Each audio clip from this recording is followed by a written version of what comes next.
अरे सुमंत्र, यदि न्याय में देरी की जाए तो वो न्याय नहीं अन्याय हो जाता है, और कभी कभी उसका परिणाम बहुत भयानक होता है।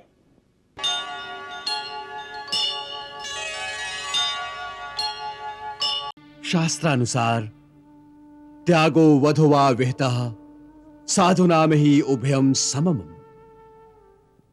अर्थात श्रीमान अथवा साधु पुरुष का त्याग कर देना भी उसे प्राणदंड देने के ही समान है।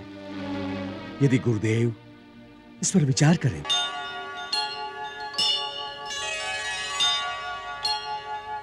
यदि ये सोचकर मनुष्य इस संसार में रहे कि वहां उसकी आवश्यकता है, तो वो युग युगांतर तक भी मरना नहीं चाहेगा, क्योंकि उसके पुत्र को उसकी आवश्यकता है, कल पुत्र के पुत्र को उसकी आवश्यकता होगी, फिर व्यापार को उसकी आवश्यकता होगी, फिर राज्य को, समाज को, यहां तक कि वो ये सोचने लग जाएगा कि मेरे बिना आकाश में धरती कैसे स्थिर रहेगी।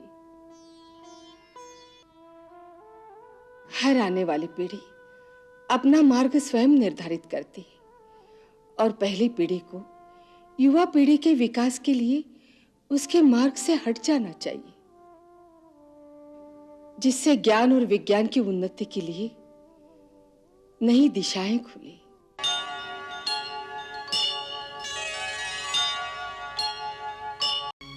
रानी, धन्य मालिनी, धीरज से काम लो। अधिकार हमारा भी पुत्र था। आप यदि ऐसा समझते तो उसे अपनी काम वासना की वेदी पर बलि न चढ़ा देते। मालिनी! हाँ महाराज, अपनी वासना के बद में शायद आपको इतना भी भान नहीं रहा कि एक एक करके आपने अपने समस्त पुत्रों की आहुति दे दी।